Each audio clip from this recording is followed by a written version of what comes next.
Terrorists and airstrikes and their hideouts in Borno and Katsina states. Nnamdi Kanu pleads not guilty to 7-count charge bordering on terrorism and treasonable felony. On the foreign scene, Sudan's army reclaimed presidential palace in the center of Khartoum. Good evening. This is the news at 7 on Western Spring Television. My name is Damilola Raphael.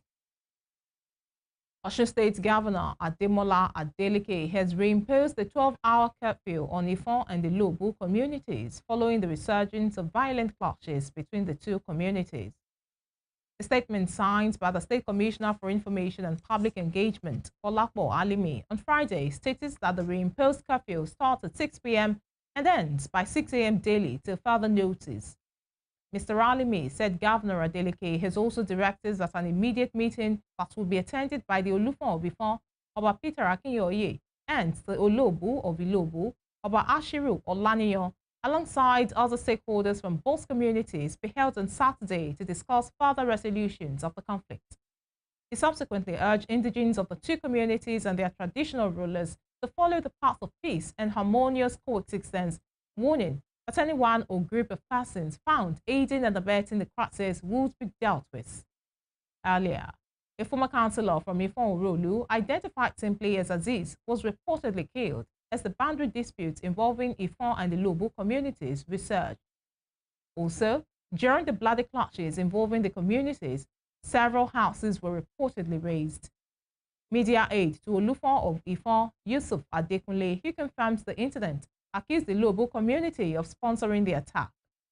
The allegation was, however, dismissed by the Otun Jagun of Ilobu, Adegoke Ogunshola, who said the 4 people launched attacks on the residents of the town, during which many people were injured. Meanwhile, residents of both towns have been fleeing their houses due to a resurgence of the crisis. The Nigerian Air Force says it has killed several terrorists in torrents of airstrikes and their fortified hideouts in Borno and Katsina State. A statement by the Deputy Director of Public Relations and Information, Group Captain Kabiru Ali, said the series of decisive and precision-guided air interdiction missions conducted between March 17 and March 19 also cripples the operational networks of the terrorists across the northeast and northwest regions. He said the air component of Operation Hadinkai had on March 17 launched a devastating airstrike on Chiralia, a notorious terrorist enclave within the Timbuktu Triangle. According to him, intelligence reports revealed that the insurgents had been orchestrating violent raids along the Maiduguri, Damaturu, and Damaturu-Biu highways, abducting civilians and plundering supplies. In Akwa Ibom State, the police command says it has uncovered an illegal maternity home allegedly involved in child trafficking, unlawful medical practice, and impersonation. In a statement, the State Police Public Relations Officer, Ifon John, said the illegal maternity home was uncovered in Osun Atiyat, the Abak local government area of the state. She said the rescued women were under protective care while investigations were ongoing to uncover other collaborators and ensure justice was served. John reiterated the command's commitment to dismantling illegal activities endangering vulnerable individuals. Moving on. The Nigeria Customs Service, Murtala Mohammed International Airport Command, said it intercepted a total of $578,000 falsely declared from an inbound passenger coming into Nigeria from South Africa. The Customs Area Controller in charge of the command, John Harrison, explained that the suspect, Okore Sunday, came into the country on Wednesday with the money undeclared and hidden in his body. The passenger was said to have declared $279,000 and hid $299,000 on his body, with Harrison stating that this contravenes the threshold of $10,000 approved by law. According to him, the passenger, on arriving at the airport, started acting strange, which warranted a search by the officers on duty. Nigerians have been counseled to be agents of positive change in their societies and communities. This was stated by the Olororuwo of Ororuwo, Obakar Morudin Adeyanju, who spoke at the 2025 Ramadan lecture of the Nigerian Union of Journalists Osun Council, themed Religious Spirituality and the Must-Get-Rich Syndrome among Religious Leaders. The monarch reminded attendees that the world is moving towards the end of time. In an interview with the chairman of NUJ Osun Council, Comrade Wasiwa Jadusu, emphasized the importance of guarding one's behavior, utterances, and actions in everyday life. The occasion was graced by distinguished guests, including Honorable Justice Falola, Prince Bola Ajao, the Baba Adini of Osun State, Alhaji Dr. Fatai Kolawole, among many others. The summary of my lecture is that, one, we should all bear it in mind that we are moving towards the end of the world, whether we like it or not. Because all what the scriptural book has said, all the happenings that they predicted has been happening, even more than happening. So definitely we should bear it in mind. Two, no matter how we may accumulate wealth, it has beginning and definitely it will have an end. So it will finish one day and we are going to meet the Lord. Then finally, or semi-final, we are liable to give account of our lively deeds to Almighty God in the day of judgment. And God Almighty is ready to judge us according to what we have done. It is in this world that we believe that we can corner. But before Almighty Allah, He knows everything. He knows the end before even the beginning. So there is nothing hide from Him. Then finally, all of us should try to ensure that we be the agent of change in our own society, in the society. And we have to start it from ourselves down to our family and our environment. I don't know that is what is happening in the society.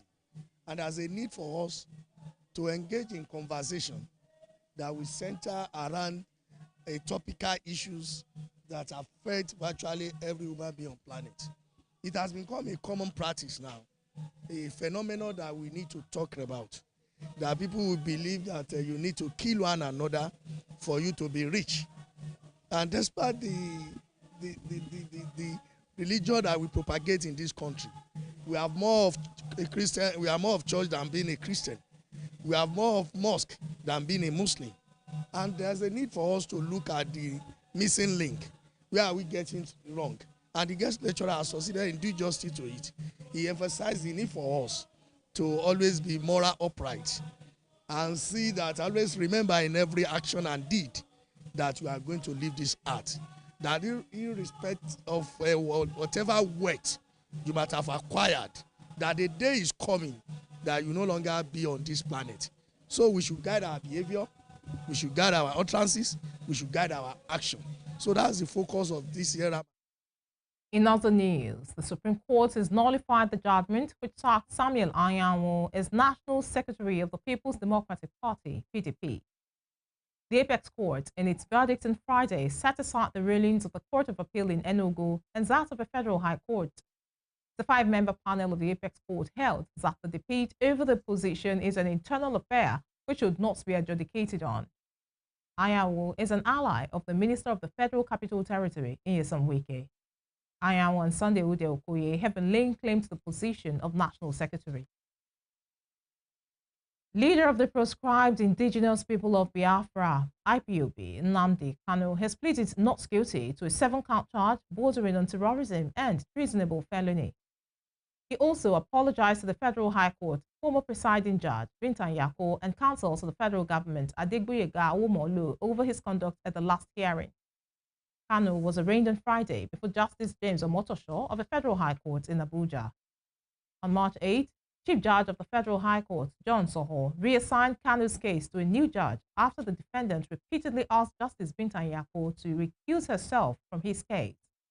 Kanu directly told Justice Nyako that he no longer had confidence in her handling of his trial. At the resumption of trial on Friday, a senior advocate and former Attorney General of the Federation, Kanu Agabi, announced himself as Kanu's new counsel. After Kanu pleaded not guilty to all the 7 counts, Agabi told the court that they were ready to proceed with the trial. Justice Omotosho granted accelerated hearing in view of the fact that the case has been on for 10 years and adjourns the case to April 29, May 2, and 6 for trial. Senator representing Bayelsa West, Siriake Dixon, says he led a walkout from the upper legislative chamber before the Senate approved President Bola Tinubu's emergency rule in Rivers State. The Senate approves the president's request through a voice vote on March 20, channeling the constitutionally required 2/3 required for a subject of that magnitude. The former governor of Bayelsa State described the action of his colleagues as unconstitutional. He added that some senators like Aminu Tambuwal and Enyinaya Abaribe opposed the majority resolution and left the Senate chamber in protest as well. Senator Siriake Dixon urged the judiciary to wade in and save the people of Rivers from the state of emergency. He also took exception to the way the Senate President, Godswill Akpabio, addressed him during plenary. He said Senator Akpabio tried to silence him when he made attempts to raise a point of order for the Senate to go into an executive session. In Rivers State, the sole administrator, Ibokete Ibas, has urged the traditional rulers in the state to steer clear of partisan politics, emphasizing their crucial role in fostering peace and stability in the state. Speaking during a meeting with traditional rulers at the Government House in Port Harcourt, the administrator expressed his deep love for the Niger Delta region. Ibas, the retired Vice Admiral and former Chief of Naval Staff, also noted Rivers State's significance in the nation's development. He lamented the persistent instability in the state, stating that it pains him to witness the unrest. He assured that his administration would work tirelessly to return the state to a place of pride and stability. Responding, Chairman of the Rivers State Council of Traditional Rulers, Chike Wolu-Wodo, assures the administrator of their support. He described the appointment as a positive decision for the state, affirming that traditional rulers are committed to maintaining peace in their respective domains. In the meantime, former Deputy Speaker of the House of Representatives, Lasun Yusuf, has blamed all actors involved in the Rivers State political crisis for their various roles. Speaking on Western Spring Television's Morning Spring program on Friday, he claims that Governor Siminalayi Fubara's shortcomings arose from his inability to set aside his ego and build a functional House of Assembly, even amid conflict with existing members.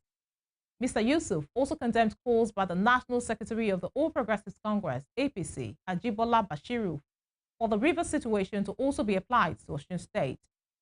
It will be recalled that President Bola Tinubu on Tuesday imposed the state of emergency in Rivers State and orders the suspension of the governor, his deputy, and the State House of Assembly for 6 months.